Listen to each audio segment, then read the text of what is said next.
और अब खबरें विस्तार से। जम्मू कश्मीर के मुख्य निर्वाचन अधिकारी पीके पोले ने कहा है कि वो 3 चुनावों के लिए तैयार हैं जो चालू वित्त वर्ष के दौरान होने वाले हैं। उन्होंने बताया कि अगले लोकसभा चुनाव के लिए जम्मू कश्मीर में मतदान केंद्रों की संख्या 11,370 हो गई है और कुछ सहायक मतदान केंद्र स्थापित किए जा सकते हैं जहां मतदाताओं की संख्या 1,400 यानी 1,400 से अधिक हो। उन्होंने कहा कि चालू वित्त वर्ष के दौरान जम्मू कश्मीर में पंचायत, नगरपालिका और संसद समेत 3 चुनाव निर्धारित हैं, जबकि विधानसभा चुनाव होंगे। उन्होंने कहा कि जम्मू कश्मीर में चल रहे विशेष सारांश संशोधन की आवश्यकता थी क्योंकि चुनाव आयोग ने बड़े सुधार किए हैं। पीके पोले ने विधानसभा चुनाव कराने पर बोले। उन्होंने कहा कि विधानसभा चुनाव पर बोलने से उन्होंने इनकार कर दिया और रिपोर्टों पर भी कोई टिप्पणी नहीं की कि भारत के चुनाव आयोग की एक टीम आने वाले दिनों में जम्मू कश्मीर का दौरा करेगी। पीके पोले न्यूज 18 जम्मू के संवाददाता समीर भट्ट से एक्सक्लूसिव बातचीत में ये सारी बातें कह रहे थे। जम्मू कश्मीर में इस वक्त वोटर लिस्ट का समरी रिवीजन कैंप चल रहे हैं, हर जगह पे चल रहे हैं और इसका बड़ा अच्छा रिस्पांस भी आ रहा है। बहुत जो लोग हैं जिनको खासकर 18 प्लस जो यंग वोटर्स हैं वो भी आ रहे हैं अपना वोट रजिस्टर करवाने के लिए, अपना वोटिंग जो नाम है वो इन वोटर लिस्ट में दर्ज करवाने के लिए। और इसके साथ साथ अपडेशन, रिविजन, डिलीशन और अपग्रेडेशन का जितना प्रोसेस है वो भी चल रहा है। मेरे साथ इस पर बात करने के लिए जो ये प्रोसेस चल रहा है समरी रिविजन का क्या माने हैं उसके और क्या प्रोसेस रहेगा आगे, इस पर बात करने के लिए मेरे साथ है जम्मू कश्मीर के चीफ इलेक्टोरल ऑफिसर पीके पोले साहब। पोले साहब, न्यूज़ 18 से बात करने के लिए शुक्रिया। सबसे पहले पूछना चाहूँगा आपसे, जो ये समरी रिवीजन कैंप्स हैं कब से ये शुरू हुए हैं और कब तक चलेंगे और उसका क्या रिस्पॉन्स है, कितने वोटर इसमें ऐड हो रहे हैं और पोलिंग बूथ कितने आप आगे ऐड कर रहे हैं? बेसिकली वोटर्स जो भी 18 साल की उम्र का हो रहा है या यहाँ रिहाइश रखता है उनको एनरोल करने के लिए 5 अप्रैल से ये कैंप चलाए जा रहे हैं। अलग अलग ज़रिए से हमने लोगों को इत्तला दी है इसकी कि कहाँ कहाँ कैंप्स रहेंगे, किस तरीके से वो एप्लीकेशन दे सकते हैं। जो बूथ लेवल ऑफिसर्स हर एक गांव में, हर एक पोलिंग स्टेशंस के एरियाज़ में रहते हैं, नॉर्मली वहाँ के जो टीचर्स रहते हैं VLW या पटवारी है वो होम टू होम विजिट्स भी करते हैं और साथ में स्पेशल कैंप्स भी छुट्टी के दिन लगा रहे हैं। उसके अलावा जम्मू एंड श्रीनगर जो बड़ी सिटीज़ है वहाँ हमने कुछ एक जगह पर होर्डिंग्स भी लगाई है।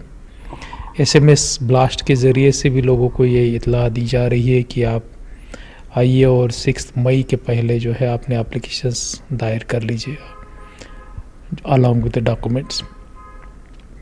जो FM रेडियोज़ है उन पर भी हम मैसेजेस चला रहे ताकि लोग जो है अवेयर हो और जो भी एलिजिबल लोग हैं वो अप्लाई कर सकें। इसका क्या कितने वोटर आपका टारगेट है, कितने वोटर ऐड हो रहे हैं? जो पहले के वोटर थे अब कितने हो रहे हैं, पहले कितने थे और इस समरी रिवीजन के बाद कितने ऐड टोटल? मैं बेसिकली क्या होगा उस पर तो नहीं बता सकूँगा, भविष्यवाणी तो नहीं कर सकता हूँ, लेकिन इतना कह रहा हूँ कि जो लोग जैसे मान लीजिए न्यूली मैरिड वुमन रहती है, पेरेंट्स के यहाँ उनका नाम रहता है, नई जगह जब ससुराल जाती है तो वहाँ भी उनका नाम दर्ज होना ज़रूरी होता है। एक तो लोकेशन चेंज होता है, साथ में नाम में भी तब्दीली आती है। जो यूथ्स रहते हैं जो HSS में या कॉलेजेस में, यूनिवर्सिटीज़ में रहते हैं, उनका भी नाम जो है दर्ज करने के लिए हमने AROs लगाए हुए हैं, special assistant electoral registration officers लगाए हैं। वो स्कूल्स कॉलेजेस में जा कर के बच्चों को इत्तला देते हैं, उनको इन्फॉर्म करते हैं, अवेयर करते हैं और जो लोग एलिजिबल है 18 साल के हो गए या होने वाले हैं उनसे एप्लीकेशंस लेते हैं और ERO के ऑफिस में प्रोसेस करते हैं। उसके अलावा जो माइग्रेंट्स है चाहे जम्मू में है, उधमपुर में या बाहर है, उनको भी रिलीफ ऑर्गेनाइजेशन जो है वो अवेयरनेस फैला रही है उनमें भी, और उनसे भी जो एलिजिबल लोग हैं, विलिंग लोग हैं, उनसे एप्लीकेशंस ले रहे हैं। सर, आपसे जानना चाहूँगा कि जो ये प्रोसेस चल रहा है ये किस लिए आगे क्या क्या इलेक्शंस आप करवाने जा रहे हैं जिसके लिए ये प्रोसेस, ये समरी रिवीजन कैंप्स चल रहे हैं? पंचायत के लिए भी हमने देखा अलग से आप कर रहे हैं, उस पर भी हमने खबर दिखाई थी अलग से हो रहा है। ये जो किन किन इलेक्शंस के रहे हो, किन किन के लिए आप तैयारी कर रहे हैं? बेसिकली इसमें समरी रिविजन्स में 3 प्रकार के काम रहते हैं। एक तो रहता है फॉर्म नंबर 6 जिसमें कि एडिशंस होता है, दूसरा रहता है फॉर्म नंबर 7 जिसमें कि डिलीशंस होता है, और फॉर्म नंबर 8 जो है जिसमें करेक्शंस होता है। फॉर्म नंबर 6 रहता है जो फ्रेश फर्स्ट टाइम वोटर बनने जा रहा है नॉर्मली, जिसका कहीं वोटर लिस्ट में दूसरी जगह पर नाम नहीं, वो फॉर्म नंबर 6 भरते हैं।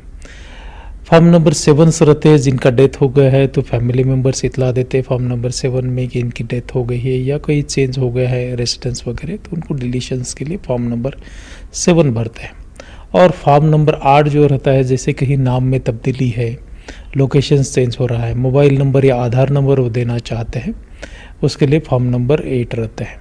फॉर्म नंबर 6B एक है जिसके तहत जो स्पेशली एबल्ड पर्सनस है वो अपनी जो डिसेबिलिटीज़ है उसको बता सकते हैं, और वो परसेंटेज 40% और कौन सी किस्म की डिसेबिलिटी है वो बता देंगे, ताकि फिर पोलिंग स्टेशंस पर जब भी पोलिंग हो जाएगी तो उसके लिए हम फैसिलिटीज़ उस हिसाब से रख सकें।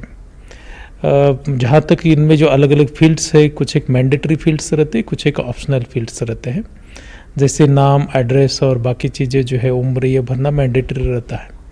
लेकिन मोबाइल नंबर या जो आधार नंबर है ये मैंडेटरी नहीं है। कोई भी BLO जो है इसके लिए सख्ती नहीं कर सकता है। अगर विलिंगली एप्लीकेंट देना चाहता है तो मोबाइल नंबर और आधार नंबर दे सकता है। आधार लिंक्ड मोबाइल और आधार नंबर देने से वो ऑनलाइन भी अपना EPIC ID जनरेट कर सकता है, और उस ज़रिए से जो है जैसे हम आधार आजकल ऑनलाइन डाउनलोड कर सकते हैं आधार लिंक्ड मोबाइल का नंबर डाल करके, वैसे ही सेम फैसिलिटी उसमें भी है। पूछ रहा था कि क्या क्या इलेक्शंस आगे के लिए, किन के लिए आप तैयारी हैं, सारी चीज़ें कर रहे हैं, किन किन इलेक्शंस के लिए हम तैयार, आपकी तरफ से तैयारी? जो अगस्त सितंबर 2018 में म्यूनसिपल बॉडीज़ के इलेक्शंस हुए थे, 2 म्यूनसिपल कॉरपोरेशंस और म्यूनसिपल कमेटी का काउंसिल्स के, तो उनको 5 साल होने जा रहे हैं।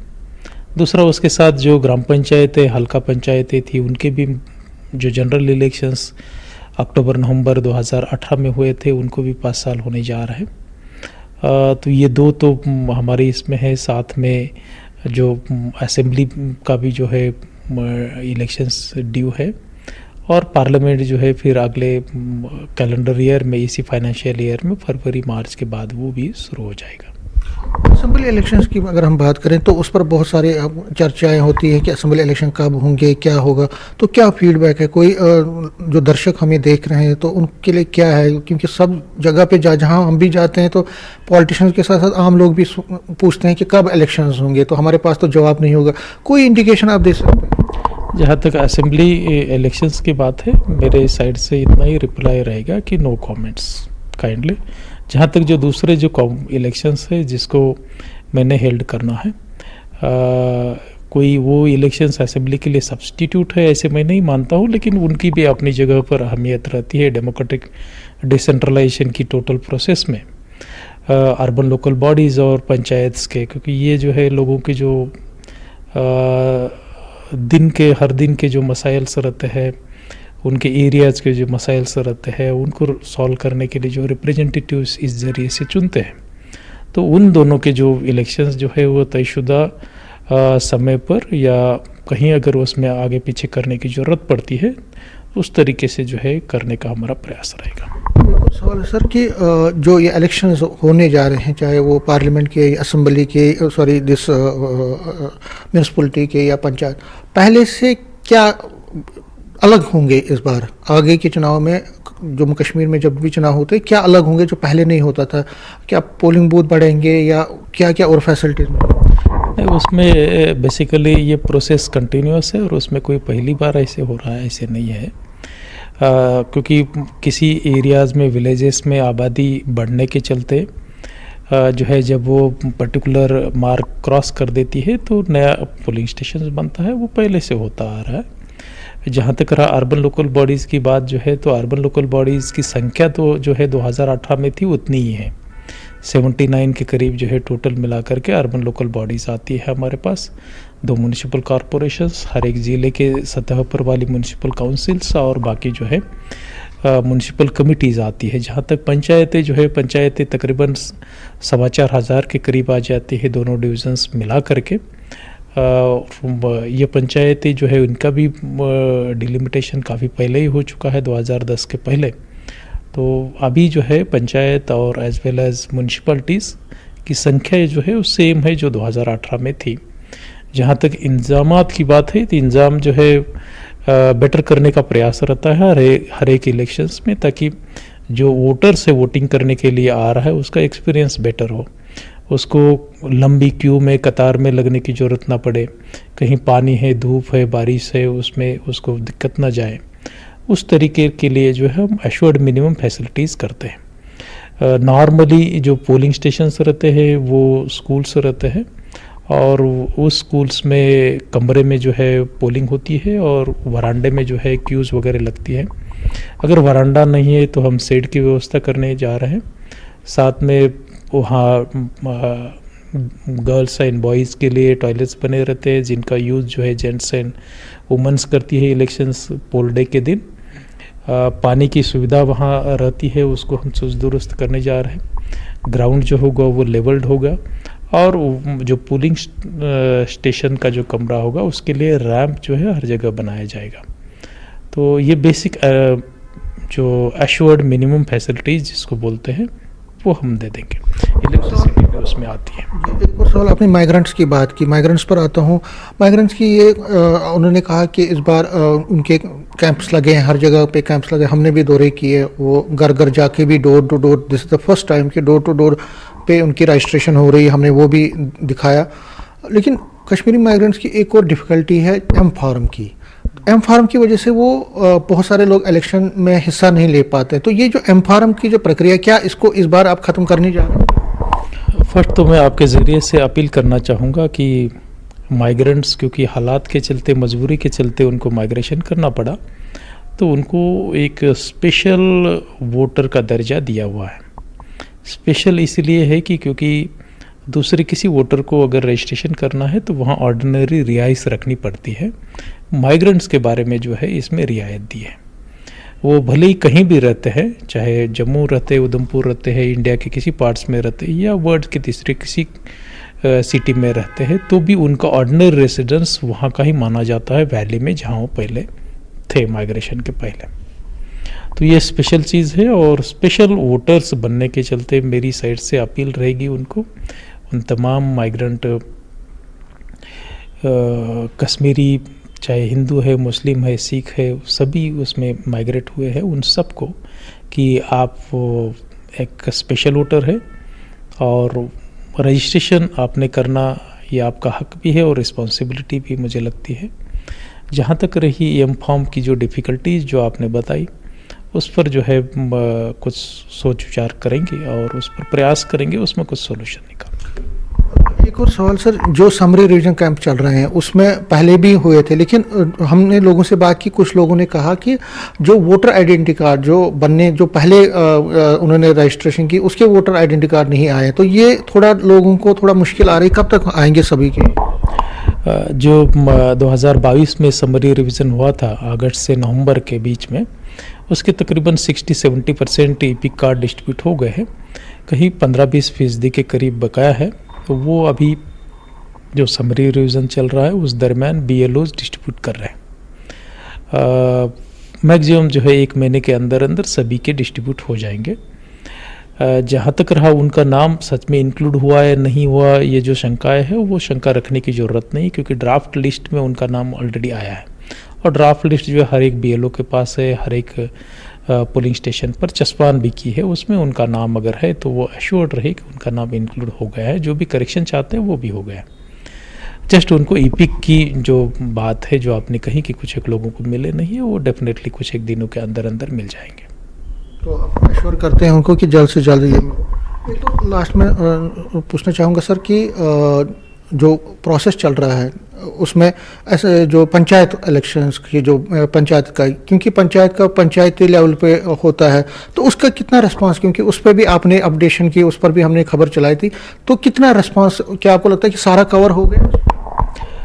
पंचायत जो है उनका रोल सेपरेटली बनता है। जो रोल जो अभी जो अंडर रिवीजन है उससे वो एक्सट्रैक्ट नहीं होता है। तो जो सेपरेट रोल जो बनता है उसकी प्रक्रिया फरवरी मार्च में ही की गई है और उनका रोल भी जो है तैयार है। उसमें सेपरेट बनने की ज़रूरत इसलिए पड़ती है क्योंकि एक पोलिंग स्टेशन नॉर्मली एक गांव में एक पोलिंग स्टेशन रहता है। औसतन मान लीजिए अगर 1500-2000 आबादी का गांव है तो वहाँ वोटर की संख्या 1000-1200 तक आती है और उसके हिसाब से एक पोलिंग स्टेशन रहता है। लेकिन उस गांव में जो है मिनिमम 7 to 9 वार्ड्स रहते हैं। अगर छोटी पंचायत है तो 7 रहते हैं, वो पंचायत की पॉपुलेशन के हिसाब से वो बढ़ते हैं। तो हर एक वार्ड मतलब हर एक पोलिंग स्टेशंस हो गया, तो उसमें डिविजन्स होता है। मतलब असेंबली का एक पोलिंग स्टेशन, पंचायत के उसमें नंबर ऑफ पोलिंग स्टेशन बढ़ जाते हैं। ये डिफ़िकल्टी को दूर करने के लिए पंचायत का रोल ही सेपरेट रखा है और उसकी रिवीजन अपडेशंस भी सेपरेटली होती है, जो हमने कर दिया है। लास्ट में पूछूंगा sir, election commission of India की तरफ से यहाँ पे एक टीम आने वाली थी, सबकी नज़रें उस पर है, कब तक होगा, कब तक वो टीम आएगी, क्या आएगी भी या कब तक आएगी वो? ऑफिशियल कम्युनिकेशन जैसे आ जाता है तो आपसे साझा किया जाएगा। जहाँ तक रही कोई भी ऐसे इकदामात रहते इलेक्शंस से जुड़े हुए, नॉर्मली कमीशंस और हमारा ऑफिस भी जो है ऑल स्टेक होल्डर्स को ऑफिशियली इन्फॉर्म करता है। तो जब भी कोई ऑफिशियल इन्फॉर्मेशन आ जाएगी ज़रूर आपके ज़रिए से आम आवाम के साथ साझा की जाएगी। एक लास्ट में इसी के साथ जुड़ा है कि अगर फॉर एग्जांपल कल असेंबली के इलेक्शंस की अनाउंसमेंट होती है या ऐसा कोई, तो क्या आप तैयार हैं? आपकी जो मशीनरी है यहाँ पे, क्या आप अपनी तरफ से जो सारी चीज़ें तैयार? इफ्स एंड बट्स पर तो मेरे ख्याल से मैं कमेंट नहीं कर सकूँगा, लेकिन इतना है कि तैयारी जो है तैयारी को लिमिटेशंस नहीं रहते हैं। हम तैयारी जो है जितनी करें उतनी कम ही रहती है ताकि फ्लॉलेस इलेक्शंस हो। जो दूसरे जो इलेक्शंस है उनको भी बेटर तरीके से करने का हमारा प्रयास रहेगा, चाहे अर्बन लोकल बॉडीज़ के है, रूरल पंचायत्स के है, उनको भी अच्छी तरीके से करने का, उसमें भी कोई पब्लिक को डिफ़िकल्टीज न जाए, अच्छे से अच्छा टर्नआउट हो और जो भी जिनको भी वो चाहते हैं वो बेटर पब्लिक रिप्रेजेंटेटिव चुन करके आए, उनके मसाइल से। सिक्योरिटी का भी इसमें कंसर्न है, सिक्योरिटी के हवाले से क्या तैयारी पूरी? जरूर जब कभी आ जाता है तो उनको भी जो है ऑन बोर्ड लेकर के ही उसकी प्लानिंग होती है। न्यूज़ 18 से बात करने के लिए शुक्रिया। कैमरामैन साहिबा के साथ में समीर भट्ट, न्यूज़ 18 जम्मू। और इसके साथ फिलहाल एक छोटा सा ब्रेक लेते हैं, जल्द हाजिर होंगे।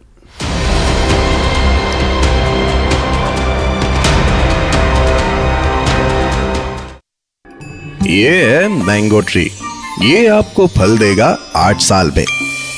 ये है ऑरेंज ट्री, ये आपको फल देगा 5 साल में। पर ये आपको फल देगा बहुत जल्द।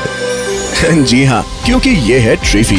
आप भी लीजिए ट्रीफी पेड़ लगाकर और उसे अपलोड करें #News18 ट्रीफी के साथ अपने सोशल मीडिया हैंडल पर।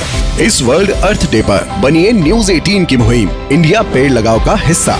दीजिए इस नंबर पर मिस कॉल 9990898918 और जीतिए आकर्षक इनाम सिर्फ न्यूज 18 जम्मू कश्मीर लद्दाख हिमाचल के साथ।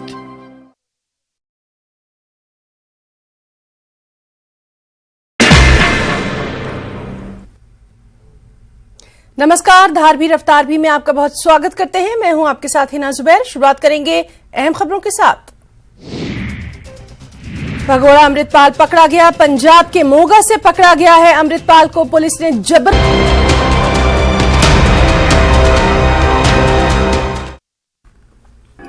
ये है मैंगो ट्री, ये आपको फल देगा 8 साल में। ये है ऑरेंज ट्री, ये आपको फल देगा 5 साल में। पर ये आपको फल देगा बहुत जल्द। जी हाँ, क्योंकि ये है ट्रीफी। आप भी लीजिए ट्रीफी पेड़ लगाकर और उसे अपलोड करें #News18 ट्रीफी के साथ अपने सोशल मीडिया हैंडल पर। इस वर्ल्ड अर्थ डे पर बनिए न्यूज 18 की मुहिम इंडिया पेड़ लगाओ का हिस्सा। दीजिए इस नंबर पर मिस कॉल 9990898918 और जीतिए आकर्षक इनाम सिर्फ न्यूज 18 जम्मू कश्मीर लद्दाख हिमाचल के साथ।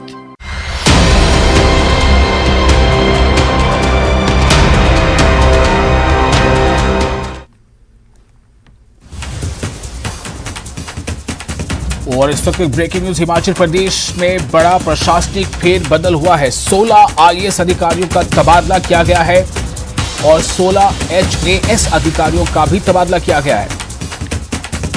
आईएएस सुमित खिमटा सिरमौर के डीसी बनाए गए हैं, जबकि इस पे खबर के मुताबिक जो खबरें हैं वो आपको बता रहे हैं कि किस तरह से बड़े पैमाने पर से फेरबदल किया गया है। आईएएस राहुल कुमार को लाहौल स्पीति का डीसी बनाया गया है और वहीं जबकि मैंने पहले आपको बताया कि आईएएस सुमित खिमटा को सिरमौर का डीसी बनाया गया है। तो इस वक्त हिमाचल प्रदेश की बड़ी खबर है। हिमाचल प्रदेश में बड़े पैमाने पर प्रशासनिक फेरबदल हुआ है। हिमाचल प्रदेश में एक बार फिर ये फेरबदल हुआ है, क्योंकि इससे पहले भी वहाँ फेरबदल होते रहे। 16 आईएएस और 16 एचएएस यानी हिमाचल एडमिनिस्ट्रेटिव सर्विसेज अधिकारियों का तबादला कर दिया गया है। इनमें सबसे बड़ा बदलाव ये है कि आईएएस सुमित खिमटा को सिरमौर का डीसी बनाया गया है। राजेंद्र हमारे साथ जुड़ चुके हैं ज्यादा जानकारी के साथ। राजेंद्र, ये इस बड़े फेरबदल का एक ऐसे समय में जब शिमला नगर निगम चुनाव को लेकर के काफी गहमा गहमी है, इसका क्या मतलब है?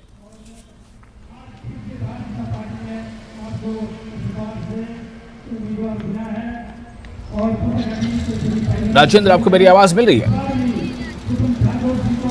राजेंद्र हमारे साथ जुड़ चुके हमारे संवाददाता। हमारी कोशिश है कि हम उनसे सवाल करें और कुछ इनपुट इस बारे में ले सके। हमारी आवाज उन तक कभी नहीं पहुंच पा रही है।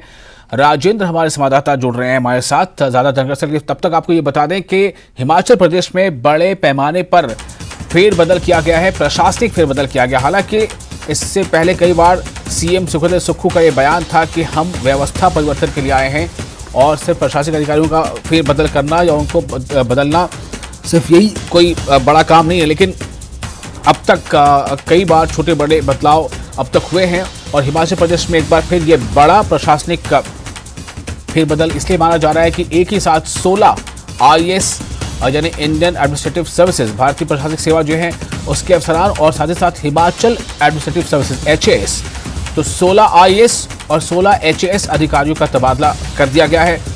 इसमें सबसे बड़ा बदलाव ये है जो बताया जा रहा है कि आईएएस सुमित खिमटा को सिरमौर का डीसी बनाया गया है, वहीं आईएएस राहुल कुमार को लाहौल स्पीति का डीसी बनाया गया है। और किन किन को क्या तब्दीली किनके साथ की गई, किनको कहां से कहां भेजा गया है, इस पर लगातार अभी हम कोशिश कर रहे हैं। राजेंद्र से जुड़ने की, हमारे संवाददाता हमारे साथ जुड़ने की कोशिश में है ताकि उनसे हम और इस बारे में अपडेट ले सकें। फिलहाल ये आपको बता दें कि ये एक बड़ा बदलाव है और एक साथ 16 आईएएस और एक साथ 16 एचएएस इतने अफसरों का तबादला किया जाना, ये एक कुछ ना कुछ सरकार के इसके पीछे हिकमत अमली है, कोई रणनीति है, कोई स्ट्रैटेजी है। आखिर इतने बड़े पैमाने पर बदलाव का मतलब क्या है? राजेंद्र, आपको मेरी आवाज आ रही है? राजेंद्र, इस बड़े पैमाने पर फेरबदल का क्या मतलब है?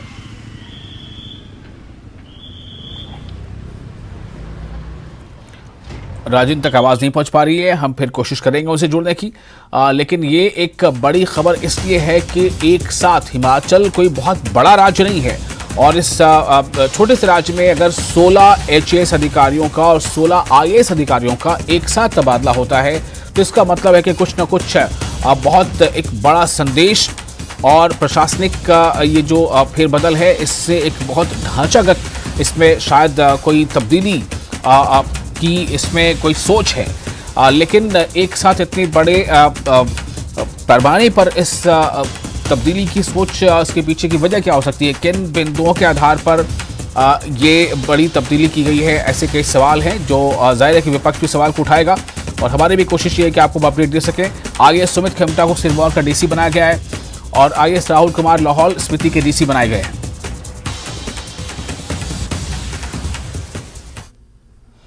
तो फिलहाल हमें यहाँ पर रुकना होगा और इस बुलेटिन में फिलहाल इतना ही, लेकिन तमाम बड़ी और अहम खबरों का सिलसिला न्यूज़ 18 JKLH पर जारी रहेगा।